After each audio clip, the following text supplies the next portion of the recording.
This is the ERP Advisor. Reimagining business possibilities with your new ERP.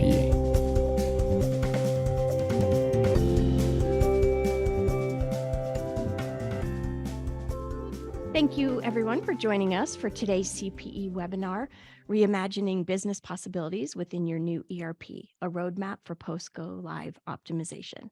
In this CPE presentation, our presenter will be discussing how after a successful ERP go-live, most business leaders want to take a hiatus from the intensity, expense, and disruption of managing an implementation, and the furthest thing from their mind is optimizing their new software. However, before a new system can truly revolutionize business operations, executives must freshly consider the organization's strategy with the new possibilities available to them with more modern software. Our presenter today, Shawn Windle, will lay the groundwork for reimagining the future of your business with a roadmap of post-go-live optimizations.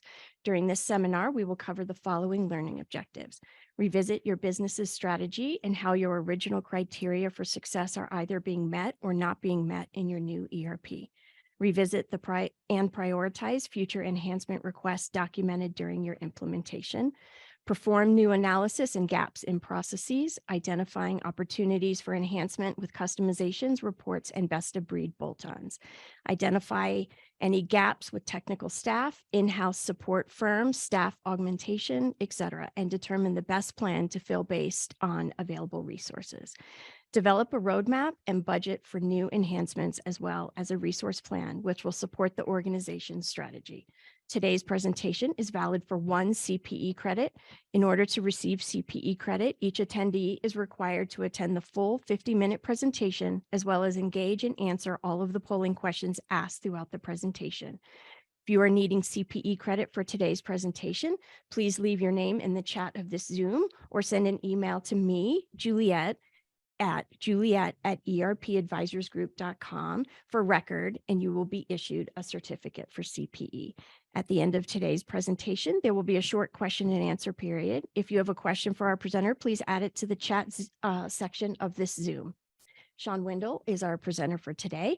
Shawn is the founder and managing principal of ERP Advisors Group based in Denver, Colorado. Shawn has worked in the enterprise software industry for over 25 years. He started his career at Accenture and Arthur Andersen Business Consulting and moved into the software industry with Oracle as a technology product manager. There are only a few people in the world with the practical software experience that Shawn has gained with helping hundreds of clients across many industries with selecting and implementing a wide variety of enterprise solutions. His podcast, The ERP Advisor, has dozens of episodes with thousands of downloads and is featured on prominent podcast platforms such as Apple and Spotify. Hi, Shawn. Thanks for joining me today. You bet. And thank you, Juliet. Yes, absolutely. If you're ready, I'll pass it over to you to begin our presentation for today. Okay, let's do it. So thanks everybody for joining. The sound is okay for everyone on the on your side, Julia? Perfect. Okay, good. Sounds Well, great. let's jump into this. So as a reminder, ERP Advisors Group. So we don't sell, we don't implement, we don't take cuts, we don't take referral fees, commissions, et cetera, from any vendor. So here's the thing, we're going to be honest. And this is one of those topics I'm actually really excited to share with you, especially from a continuing professional education for our CFOs, controllers, CPAs, even other advisors, that you're going to learn some things here that nobody talks about in enterprise software. Now, there might be a reason that they don't, because this stuff is hard, but we're going to get into it. And I definitely welcome questions. Please put them into the chat. Juliet and team, we can track those and I can answer them at the end. And if something comes up along the way where you really want to know, put it into the chat to say, I want to know the answer to this right now, and I will definitely cover it. So with that said, for all the live people, thank you for joining us today. And for all the folks that are going to listen to this later, appreciate you guys coming in, and just know that our position is always around the help flow and the honest flow. And with that comes responsibility, I would say. And so no, you're not alone in this process for sure. I don't want to scare anybody too much, but here we go. So let's start at the beginning. Now, this presentation about optimizing your systems post go live, right? So where are we at? We are now live with your phase 1 ERP. Very well done. Now, I have to tell you that when you go live with your ERP, it probably didn't do everything that you wanted it to do. And we're going to talk about what to do about that for sure. But I do need to reiterate here that in my industry, it's a little embarrassing, to be honest with you, but the majority of ERP projects don't go live. It's true. So there's shades of go live too, right? Lots of different shades in there. But unfortunately, I guess fortunately for our customers, but unfortunately in the industry, you hear about some hellacious failures for ERP projects. So we are assuming at this point that you have gotten live with your ERP. So that's why you get the very well done. Now, what do you do? And we're going to get very tactical about it right now. So as you know, if you go back this slide, if you go back, thank you. As you know, going live means starting to use the software. And it might be that there's not just one day that all of a sudden magically everybody goes from using the old software on day 0 to now day 1 in the new ERP, everybody's using the whole application. That's not necessarily how the go live works, right? Because you are basically, when you go live with your ERP, and let's assume that you're doing daily transaction processing in your ERP. So you're doing AR transactions, you're invoicing your customers, receiving cash, applying the cash to your invoices, et cetera, et cetera. Same thing on the AP side. You're getting vendor bills, you're putting those into your system and you're paying those vendor bills. You could have sales orders that you're processing. You could have even leads that you're managing in your ERP now that you didn't before. You could have work orders if you're a field services firm that you're now tracking in your ERP. You could have work orders for a manufacturer or even fulfillment orders and pick lists and that if you're a distributor. So go live means different things to different types of organizations, I would say, because a nonprofit, now all of a sudden we might be managing our grants in the system on day 1. So we're going to just make some assumptions though, that when you went live with your ERP, that accounting was a major part of that, because that's who we're talking to, right? Good. So on day 1, of course, you don't do the first month end close, right? The first month end close comes at day 31 or 30 or 28 or 29 in a leap year, if it's February. But basically your go live will go through that first month. So we're live on the system. People are dumping transactions into the system. They start using it. They're operating their business processes. And then boom, comes to the first month end. That first month end is boy, there's lots of phrases I could have said in that split second. I'm glad I didn't. It's tough. Let's just say that, because now we're working through a whole new close process. We're working through reconciliations on new accounts. We're working through all kinds of different things that we've never touched on before. So we're going to work through a lot of bugs. And this is why the implementation resources, your partner, the software vendor that implemented for you, sticks around for that first month end close. And, I always tell my clients, we tell our clients, look, tell the board, tell the PE, they love it. Tell the executive team, you might be a little late on the financials on the end of month 1, because it does just take a little extra time to get things down. And, some of the PEs say, oh, that's fine. Instead of 5 days, you have 4, or we'll give you 6, right? I have a feeling many people on this call are living with that reality. But just know that first month is really, really tricky. So you got to just look at that as part of go live, is what I'm trying to say. The first month end close is part of go live. So let's say you get through that, you get your financials out, you finally get to kind of take a little bit of a break, right? That's why we're saying here, after you get through the second month end close, right? Because the second month end close, you should have burned in a lot in the first month end close, but the second one, you're going to start feeling a little more confident and secure with the system. So really, after that point, you should look back at everything you went through to understand where you are now. And that's impressive. Don't do it after the first month end close is what I'm asking you to do.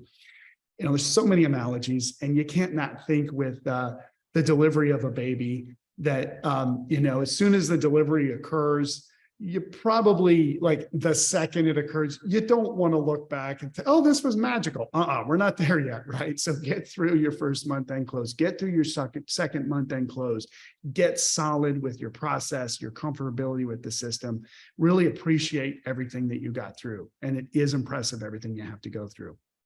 But now what? That's where we're going to pick up here on the next slide. So, as Juliet said, a lot of organizations want to take the hiatus. I had to look up that word to really understand the derivation of it. I'm into derivations of words, and it's really true that, you know, you go through a whole system selection, you go through all the work and all the go lives and everything else, like I just said, all the month end closes, and you're like, I'm kind of done with this, right? But you're not, and I think that's why we really wanted to do this CPE, because you really need to understand you're not done yet.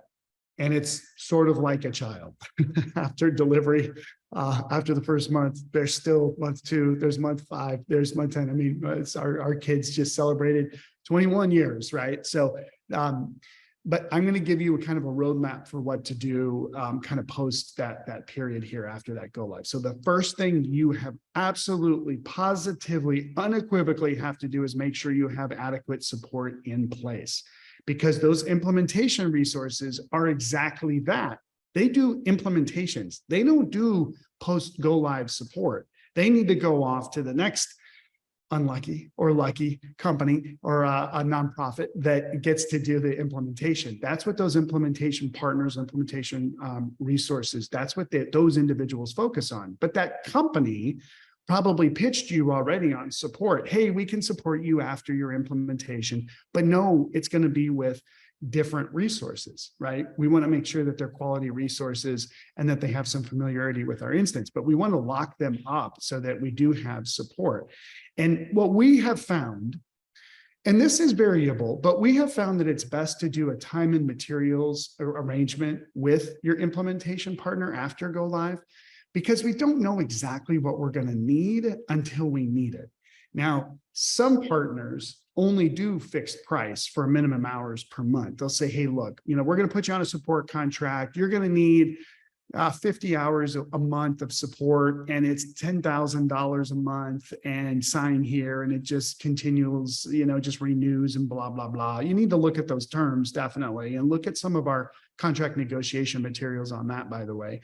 But they want to lock you in on a support contract, no different than my HVAC company or that we work with, or other kinds of service providers who want to sort of get you on an ongoing support.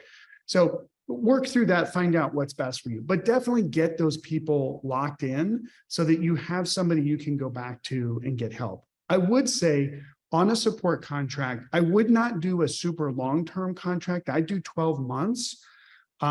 Maybe shorter, but you probably need to do 12 months. Again, best is, hey, call us when you need us. We promise to have resources on a T&M basis. But again, you might just have to do a support contract that's fixed. So I wouldn't do it more than 12 months there. Now, the other thing is you may need internal support people or more. You may need one or more people here. So how do you figure that out? We're going to talk about some of the specifics on that here in a minute. But the key thing is, if you're going to be doing constant enhancements, you probably are going to benefit from the cost of having an ongoing person that you're not only paying for salary, benefits, fully loaded costs and everything, but also you got somebody, you know, who's triggering, is like they got an itchy trigger finger and they want to start coding stuff, code, build. So you're going to have to keep them busy, kind of keep them fed to go forward. But the key thing is that you've got adequate support in place. That's the most important thing for sure. The rest of this is we're going to talk about sort of how it relates to your business strategy. Good. We can go to the next slide. So now we're covered with support. Then what do we do? And I hate to be the bearer of bad news here, right? But probably your ERP didn't meet all of your original goals. Now, your original goals may have been very aggressive, And instead of meeting this level, we met this level and we were down here before. That's sort of the goal, frankly. But you really do need to look back at sort of your overall strategy, your business strategy. Is there anything missing that you really need or want in your ERP but didn't get?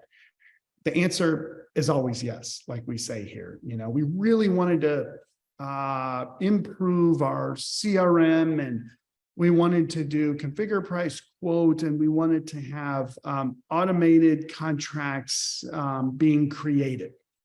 Great.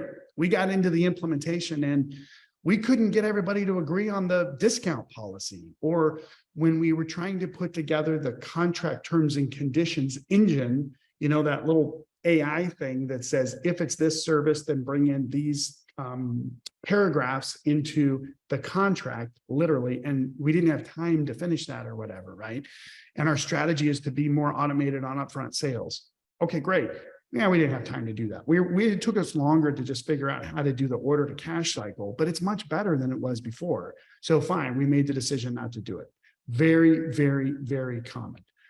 So let's get a list of what those are for sure, but also let's find out what's upsetting your users. They are probably already telling you. Hopefully it's not hate emails like, why did you make us do this, right? We're hoping that's not the case. But hopefully it's more like, we're looking at, like I remember I had a client, it's kind of a bad example, but the CSRs couldn't order or put orders into the system.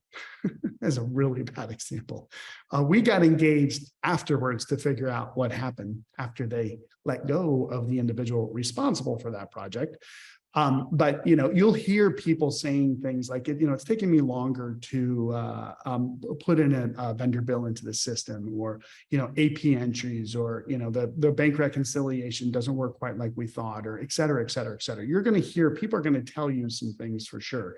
And what we're saying here is let's call these gaps.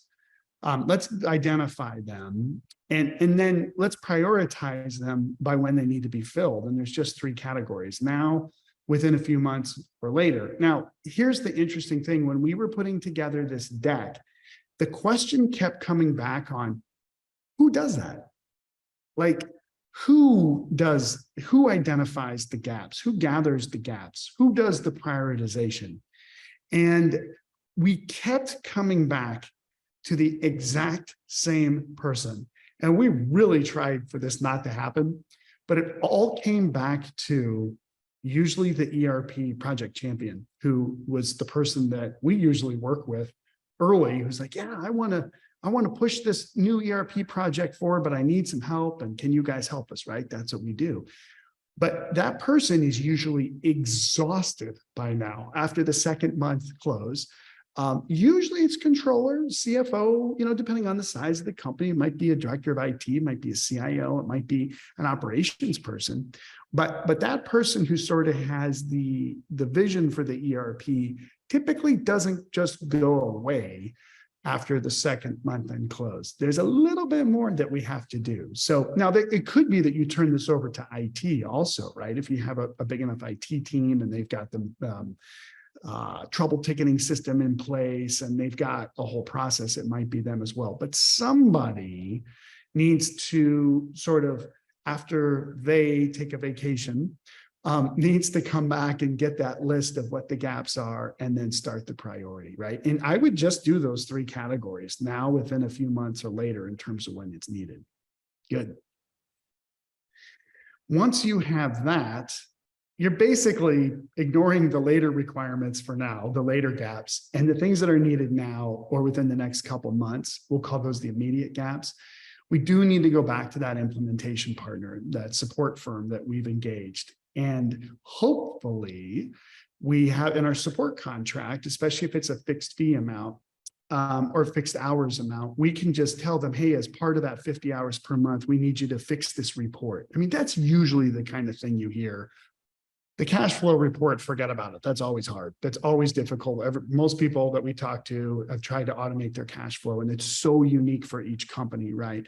But it could be something with the way that we're categorizing revenue on the income statement, or it could be a profit margin by item report that we need, right? Usually those are the kinds of things we see for the report. So So we're going to have to go back to the implementation partner and say, hey, here's all the list of things we needed. Here's the priority of what we need. Can you give us a scope back on what it's going to take to do this? And another little tip for me is that I would really only limit those enhancements, because that's basically what they are, to really only maybe 100 hours, maybe 300 hours max. You know, we use $200 an hour as just a range. So we're talking what, $20,000 to $60,000. It's not a ton, but it starts to get up there on the 300. But the key thing is, I don't want you to make major changes yet. So if they come back and say, oh yeah, that's going to be 1,000 hours, if something's really broken and we really, really need it, fine. But what you don't want to do this early, remember, we're only 2 months after go live, is do like, hey, we need to build a brand new workflow so that we can automate something we've never done before. Just give the company time, give your people, your users, organization time to still burn in the process. But if there's some enhancements they can make within that 100 to 300 hour range, then I do think it's worth it. If you have the budget, right? Because that's the other thing. Another one of those, oops, I should have thought about that. After you go live, you do still need budget to support your ERP. You know, it turned out with my children, after they were born, they still needed to be fed. That seems obvious, right? But I think we think about that more as parents. We might not think about that with the ERP. I think most organizations understand there's some ongoing care and feeding for sure, not just support, but also the enhancement. And for those people that are on this call, now you know for sure you should have a little budget, a little bucket of money to support the app post go live. And you know, even if you do have an internal ERP specialist, say this is an individual, might have a team of people, but usually you have an individual that you've hired along the way, or they're the person that's going to do the support going forward. Usually we would say, engage your implementation partner anyway to do the work, but have them, your internal person, shadow the heck out of everything that your implementation partner is doing. It kind of gives your implementation partner the ability to pass their hat to somebody as well. And it's nice to have somebody internally who can do this, but you know, a fully loaded person is anywhere from 100 and 150,000 a year, right? And we still need to pay for external support. The answer is usually yes, because that internal person, they might not be a specialist in a certain area that your implementation partner may be. So again, we'll kind of cover that internal versus external resources in a bit. But the key thing is you're going to have some issues. Go to your implementation partner, get them scoped, you of course have to have your issues listed, but really only do what we would call quick wins, things that are relatively inexpensive to implement and can get done quickly so that you can show your users, hey, I'm listening to you, we're getting enhancements in, et cetera, et cetera. Good. Let's go to the next slide. My marketing team is very creative, and we have to come up with a name for this little icon on the bottom right. I don't know what to call it, but we will come up with a name. Will's probably snickering as I'm speaking, so we'll drop a name in the chat section there later. But the other key thing to do now that you've got answers to people who have issues with their new ERP is you also need to start tracking your software contract terms right now. I don't think I've ever said that to a client before. Usually by the second month, the last person they want to talk to is me because they feel like they spent too much on their data migration. And I feel like, I think we actually pulled off a miracle for you, but I get it. Yeah, your data was a lot more difficult than everybody thought, but we got you through. You're welcome. But this is really, really important for everybody on this call to understand that you really do need to track when your renewal term is, when your contract term ends, because remember, we may have bought the software 12 months ago, and then it took 12 months to implement, and we're on a 12-month term. If that's the case, it's too late, right? What do you mean we have to renew? We have to renew in the middle of the implementation? If you have a lot of software you're implementing and you do a 12-month term, chances are you're not going to be done by the end of the 12 months. We would typically recommend a 3-year term. That gives you 6 to 12 months to implement. Then you're in the software, but now you're still a year and a half out from renewal. Again, these are like the last things that anybody wants to talk about. That's why we recommend a vacation after the second month and go live, please. But it really isn't vital that you record the modules, the user counts that you purchased, the contract term, meaning the duration, the length of it, the payment schedule, renewal caps, et cetera, while it's still fresh. That's the key point there. And we even suggest to put the calendar renewal dates in your or to put the contract renewal terms in your calendar and set the reminder for a minimum of 6 months before renewal. And hopefully that little crazy little image of me helps you to remember that tip. Sort of burned into my mind. I think I'm going to just cover that little part of the slide here while we go on to the next one. Good. Okay. For those that need CPE, you have to demonstrate to us that you are duplicating and understanding what we're talking about. So here is the first question for you. True or false? You should assume your new ERP meets all its originally intended goals. True or false? And I think we're going to, yep, here comes the poll. Go ahead and put your answers in there. We'll give everybody a minute here to respond. I think we need you to answer all of the questions in order to get the full CPE credit too. So please put something in. And if there's any question on what the right answer is, you have to see me afterwards.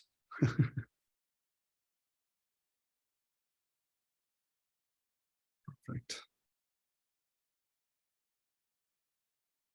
For Halloween, I wore a Captain America outfit, and I had ERP man or something on the forehead. So that's maybe what we'll call that little guy, ERP man. Good. Perfect. Okay, so the answer to this question, of course, is false. And that's really important. We tend to set realistic expectations with our clients, with our sponsors, the executive sponsors. Now, the expectation they set with the board and with others, you're not going to go in and tell them, hey, we're going to get an ERP and it's not going to do everything you want. Don't do that. But you really need to understand, though, that usually an organization doesn't understand they want this much, and what's real for them to deliver in that first phase is only that much. So now you know. Good. Let's go on to the next question, or next slide here. Perfect. So now that we've gone through and we basically have our short-term sort of needs met, now we can have a little more long-term focus, and we would suggest developing and prioritizing a long-term roadmap. And this is sort of called the software change process. So now that you're stable, you got to make a very important decision, right? Do you pause on any further ERP work or keep going? So again, some organizations just have mandated they have to stop ERP because of the business strategy. They got to get back to acquisitions. They have to get back to the daily life. But here's the thing is that during the implementation, the people that were focused on the implementation were somehow able to carve out a portion of their time to focus on the project. So when that project goes live, they may still have time to continue to work on the enhancements. So you may have the ability to continue to work on the software, believe it or not. But a lot of organizations do pause, and they also have this thing called a budgeting process, and they may have blown the budget on the ERP. So there's no money. Okay, good. We're going to stop, right? But again, there could be some internal stuff that, especially if you have internal technical resources, but also your functional people they've learned a lot through that project. So you might be able to work on some things. But irregardless, you will have additional needs that you will need to stay ahead of, and you can still use some internal time to develop a software change process now. And that's what we're going to talk about in detail here. So if we go to the next slide. We talk about this thing that's called a change control board, right? But probably the first thing that we have to do before we get a bunch of people together to talk about enhancements is we do need to get some budget in place for the ERP enhancements going forward, and not just the support number, which you should have communicated that support number earlier. That should have been known, right? Now we're talking about an additional bucket of money for enhancements. And we would say at least put 100K out there. It's just something, it's kind of a good placeholder. You can't do a ton with that. Maybe it's 40 hours of development per month. But if you have a big phase 2 project where maybe you implement it for one business, now you're going to implement for others. We have one client that's rolling out to, I think, 15 businesses in phase 1, and then 10 in phase 2, and another 10 in phase 3. Those 1, 2, and 3 phases are well planned, the budget's known, et cetera. So for them, we would be talking about what's phase 4, right? So you need to get involved in your annual budgeting process and make sure ERP enhancements is a line item there. Then develop what we call a change control board. And that's pulling people from different areas of the business. We use the phrase voluntold, right? Or voluntel. Hey, you're great. Can you please get on the change control board here and give us some feedback on what we should be building in the new ERP? We could also have your ERP specialist if you have them too, but there usually is a SME that leads that board too. And that's the person who probably has the most vested in the software.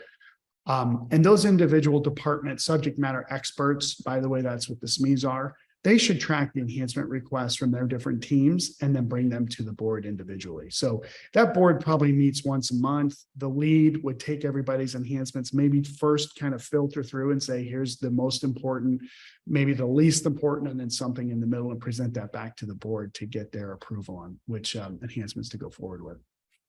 Okay, go to the next slide. And they will also kind of set a priority that will help to create sort of a roadmap for kind of I don't want to say an ongoing release schedule, because that sounds too IT-ish, but it's an ongoing release schedule. Some of our companies do ongoing enhancements to their ERP once a quarter. Some of them do it every 6 months. Some of them just do it annually. It kind of depends. But the more planning you have here, I mean, it's such a cliched consultant thing to say, the better, but it's kind of true here. So your lead will then work with your implementation partner, the people that you've engaged to do the support, usually do the enhancement work too, to kind of put together scopes and give you some idea of estimates and pricing in that. And then they'll start that work. And then that lead usually works with even the SME who's impacted by the project. So there may be a change for sales, and the lead may end up being the controller. And the controller would work with your implementation partner on implementing that configure price quote function that we talked about earlier. The key point is this: there will be additional work, so plan for it. However it works best for your organization to prioritize, make sure everybody's voice is heard, or you just have one person who decides, I don't care. Just know there's going to be more work that you have to do on an ongoing basis with your ERP. And I would love it. I would love some time to, I probably need to do this. We have a peer group of some former clients that we meet with frequently, and ask them, were you surprised at the amount of work you had to do post go live? I can think of one client in particular who would say, yeah, I was, punk. Well, now you guys know. Good, let's go to the next slide. So next question here: what should be included in your software change process? Prioritizing future enhancement requests made during implementation. So during the implementation, somebody said, I want something. And you said, no, you get it later. That's what that is. Implementing core functionality that did not make it into phase 1. And then developing your budget for all of these enhancements, or D, all the above. We'll give you guys a second here to respond.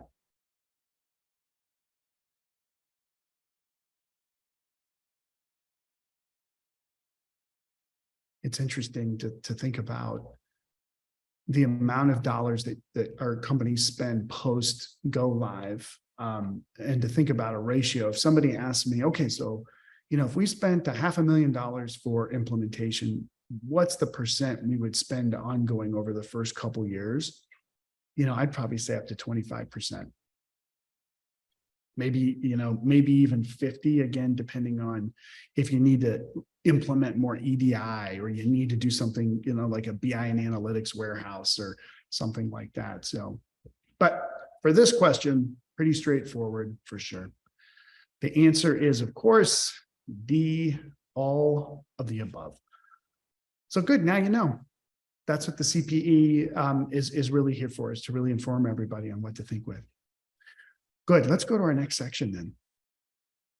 So now, once we have, again, sort of this change process going, we've got kind of going backwards here, the change process going, we've got our support partner on board. We know when our renewals are, and we're going to talk to the partner 6 months in advance, the software vendor, before we do the renewal.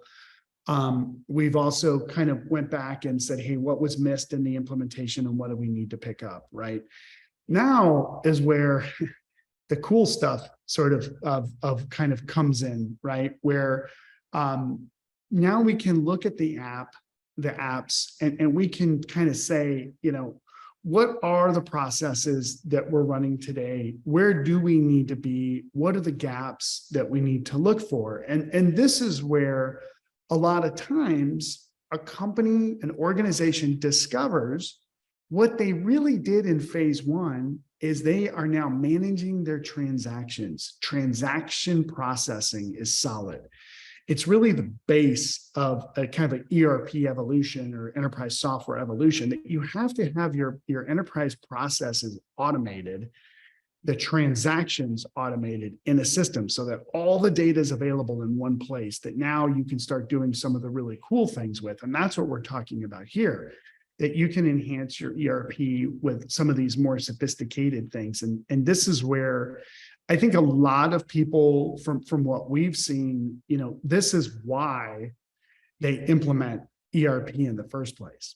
And the truth of the matter is that you have to do everything that we just talked about in order to have sophisticated bolt-ons and modules. I mentioned CPQ. CPQ may come in here, right?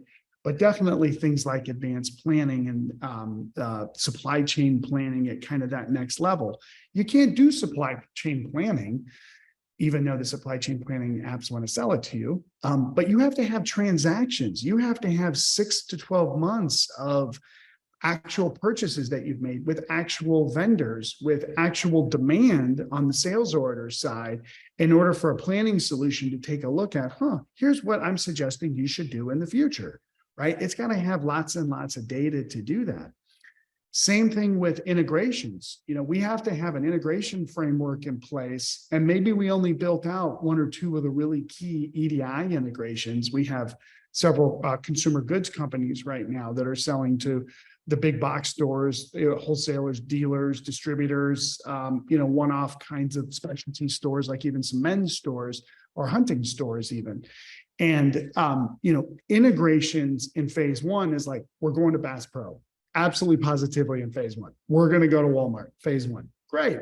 Now that you're live and those are working, are there other integrations that you should do? Are there integrations to a 3PL that maybe you probably did the 3PL integrations too, actually, especially if you're kind of an online e-tailer with consumer goods products. That was probably one of the most important integrations that you even selected an ERP for, was to get that. But unequivocally, there's additional integrations that pop out too that you may want to take part of. And we have one client that is in a bit of a traditional industry, and they decided, we are going to Uberize steel distribution. And in order to do that, they needed not just sort of the integrations, but also a really strong e-commerce platform that a lot of their competitors don't have. So, they were looking at even how they could get their competitors to integrate with this hub, this kind of concept of bringing together a central place to buy and sell their product. And so the integrations aren't just like, hey, here's a new EDI. It could be even with competitors for certain things, right? So that's where the cool things start to kick in. And definitely reporting and analytics.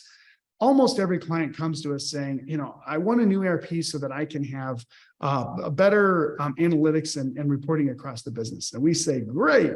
You're probably not going to get exactly what you want in phase one, but the vendor is going to say, oh, we have 250 out of the box canned reports that are going to work for you because they work for everybody else. Inevitably, every single one of my clients says, no, those don't work for me. Like, really? None of the 250? No, we need to, we got to change it. Okay, good. Well, let's take the closest one. Okay, well, you got to move that to there. Like, that's it? Yeah, that's it, right? So there are always benefits in reporting for phase one, but you don't get as much as you think because it's extremely difficult to tailor to what an organization really needs. So now the phase one is done. We did all the other stuff. Now's the time where we can start talking about reporting and analytics. Now, that being said, some of our clients will dump all their historical transactions into a data warehouse too, and we can do that. So it is possible to get it, but the really cool reporting and analytics things that we're looking for usually start now, after phase one go live, after all the remediation stuff that we had to do. Same thing for like real process automation. And I'm talking about like workflow driven tasks that are truly starting to automate steps that people otherwise would manually have to do. You got to have your base system in place before you can do that. I'm thinking of a client of ours that processes a lot of claims adjustments, and they have expense reports and they have billings and all these things that they really, really wanted in phase one for the system to do. But as we went through and you go through the process, you just realize, wow, just getting more automation of the basics is enough. Now in the phase two, they can start building out some of that process automation things. And then no technology topic would be complete without talking about AI, which actually we're going to do that in about an hour and 20 minutes also. But in more detail about the role of AI in ERP. But AI is really, really interesting, and the opportunities are super cool, but they're worthless without the base data being in place. And that's what you got in place in phase one. So now, after phase one, we can start talking about some AI possibilities. And they're there. A lot of vendors are doing a lot of cool things there. So, the tip here is don't let just the tactical needs drive your ongoing ERP enhancements. There are some strategy things that you can do because they're extremely valuable. And just don't overlook implementing them post go live. And I think the key thing here is to say, just know you're going to want to do these. You just know they're going to be later. Just know that then you've got the budget in place and you have the energy set aside to do it. I've never actually told clients that, so I'm glad you guys get to hear that. I try not to say the things that they don't like to hear, but sometimes we got to do it. Good. Okay. So now looking at this sort of this new analysis of kind of what our business could look like, with customizations, reports, best of breed bolt-ons. We do think that, again, there is so much opportunity for integration and sort of tying this system that you have with your external parties, whether it's customers or vendors, those are easy, but also a lot of third-party contractors with some of our heavy asset companies, our field services companies. They want their contractors to put information into their system, right? That's probably pretty hard to do in phase one. I'm just going to say it. Because it's really hard to get our people to put their data in first, and the third-party contractors aren't doing it today. So let's get our people all settled in, then let's deal with the third-party contractors, right? Oh, we just open up a little portal and they just need to enter some data. Totally fine. We can do that in phase one, but it's usually a little more complex than that, right? But that's when we talk about third parties, who we mean. So, omni-channel e-commerce solutions, it's almost a phrase that's kind of lost its luster a little bit. Omni-channel, you don't hear about it that much, but the fundamentals are still true. That having the ability to do business with your customer in multiple ways, whether it's a phone call, the website, through some other partners, et cetera, dealers, dealer brokers, whatever. And there are great solutions that you can layer into your ERP that you can bring those opportunities and those orders in new ways. So that's a great thing to look at for sure. And then I've been talking about this next generation EDI. It's not just Walmart tells us to do it, therefore we have to enter the information into SBS Commerce. No. This is the next level of what can we do with our third-party logistics providers or to carriers or to these other organizations. You'd be surprised. We were just talking to somebody yesterday. Yeah, it was yesterday. They're on a legacy ERP, and we asked, okay, so ERP or EDI is in scope, right? And they said, well, I guess so. We didn't even think about that because, yeah, all of our customers are asking us to do it, and we just told them no because our system can't support it. And then he's like, I wonder if that's impacting our go forward business with those customers that we can't do that. The answer is yes, for sure. especially working with some of the larger food distributors that they do, that those guys are automating everything, right? So that next generation EDI is super, super important. And, giving the ability to have ERP visibility to external parties and kind of process execution. I'm trying to throw as many consulting phrases as I can at you here, but giving the capabilities to your partners from your new system is super, super beneficial. Like we said, field services companies, they all have third-party contractors that do some piece and parts of it. And if they can build that information right into a work order on behalf of their customer, boom, one work order, it's extremely vital. So tons of opportunity there. And then even another thing to look at is financial institutions. So probably, bank recons were a core reason why we switched to a new ERP. And we probably have some of that with phase one, but we can go deeper. Are there additional banks we can work with? Are there other transactions we can do? To create a payables file in your ERP or your financial system that says, I want to wire, right? This, and this. That getting that file, it's a Nacha file, over from the ERP to the financial system institution, is actually very complex. And we might not have gotten that in phase one. Let's do it in phase two. But there's a whole bunch of other things you can do there as well. So with that said, let's go to our next question. True or false? Most organizations implement the cool stuff after their first go live. Go ahead and answer that.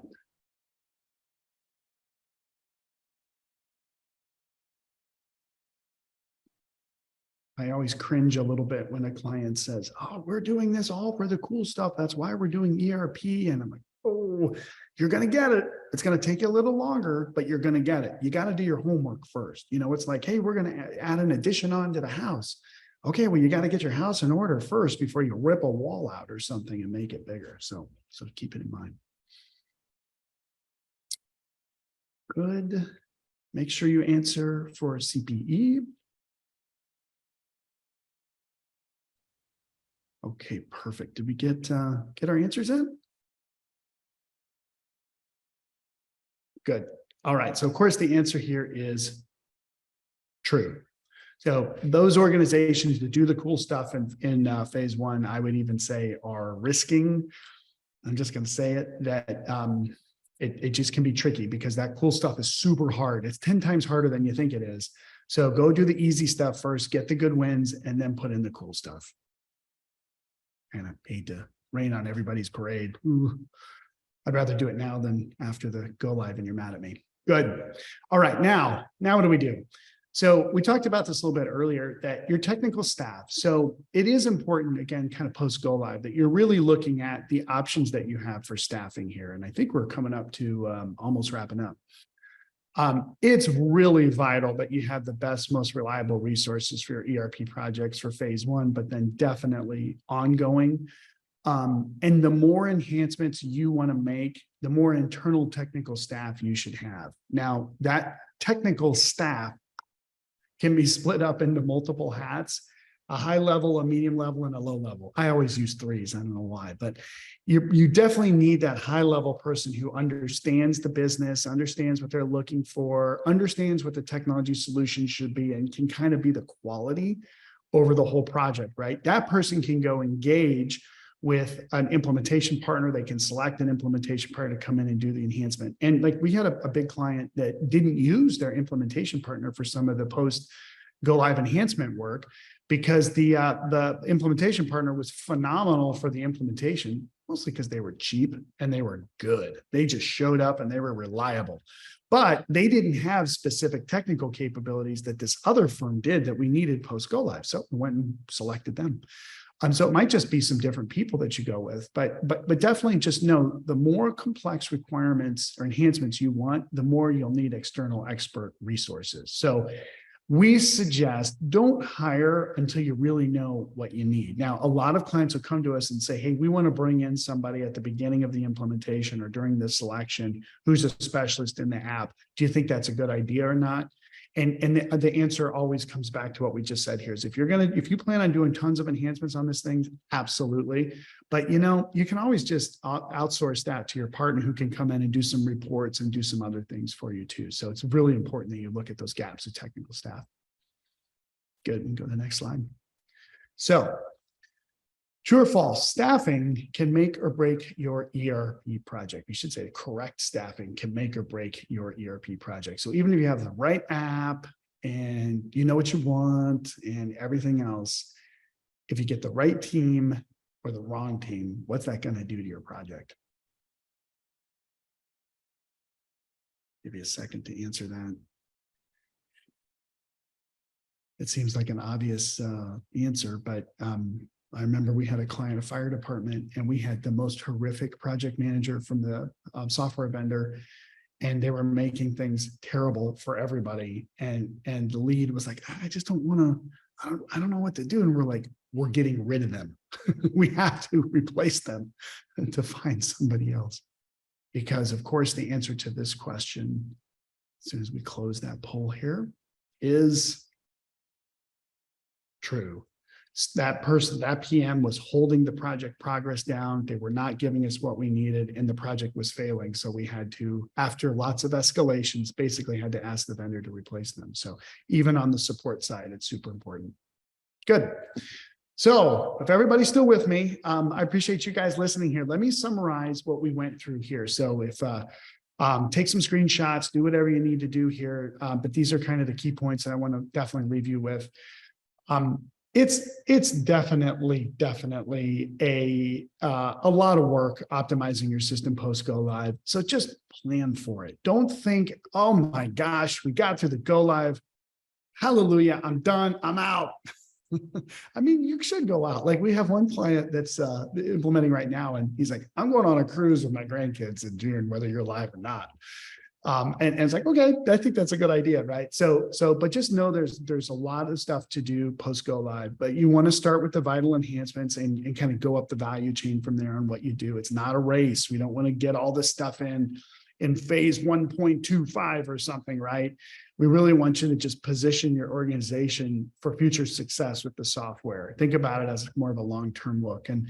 And don't overlook customizations, the best of breed solutions, bolt-ons, because those cool things are why you probably went through the implementation to begin with. And just know that they're available for you.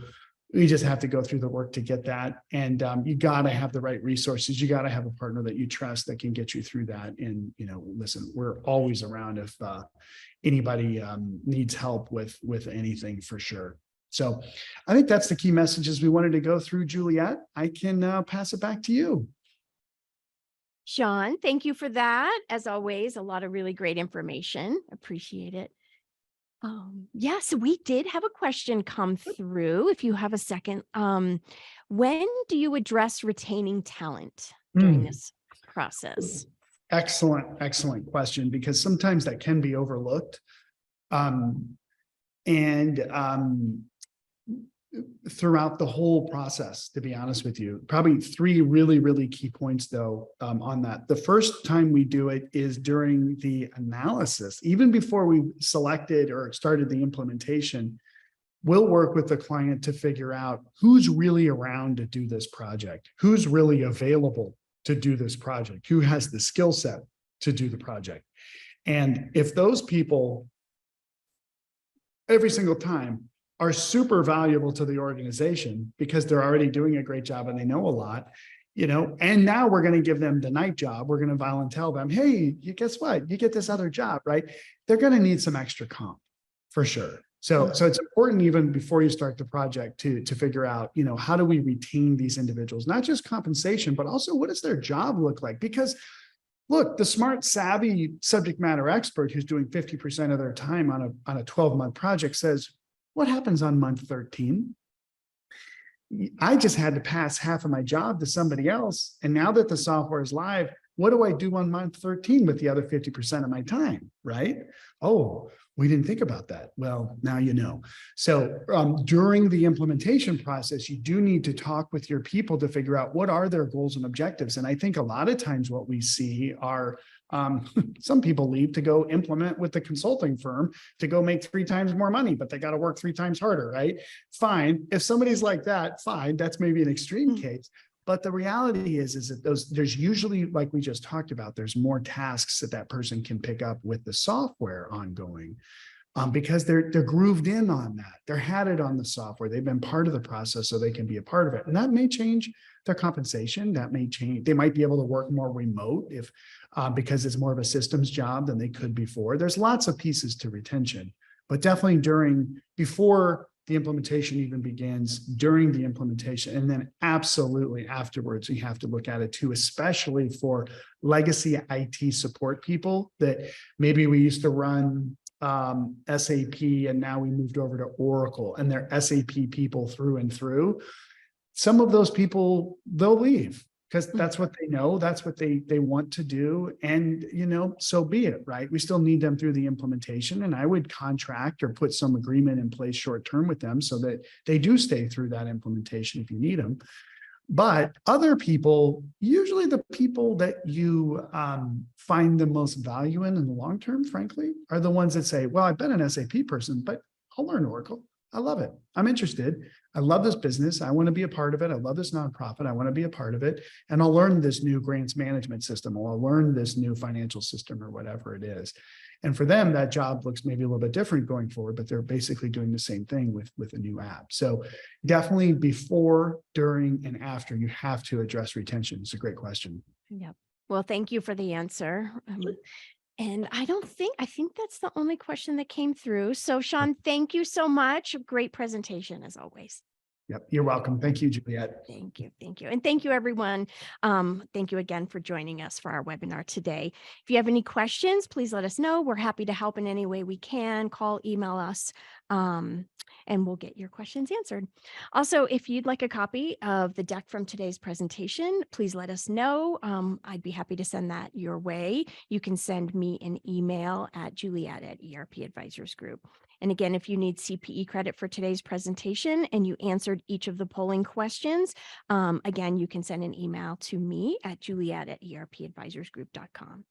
Be sure to join us for our next event scheduled for today, actually, at 12 noon Mountain Time, how financial automation and ERP can transform your business, when we will outline the role of financial process automation in digital transformation. And also join us on June 22nd, when we will discuss the art of transforming your business with well-crafted e-commerce solutions on our webinar, Unlock the Power of E-commerce to Enhance Your ERP. Please go to our website, erpadvisorsgroup.com, for more details and to register. You can also scan the QR code on your screen, and it will take you directly to our events page. ERP Advisors Group is one of the country's top independent enterprise software advisory firms. ERP Advisors Group advises mid to large size businesses on selecting and implementing business applications from enterprise resource planning, customer relationship management, human capital management, business intelligence, and other enterprise applications, which equates to millions of dollars in software deals each year across many industries. Thank you again for joining us today.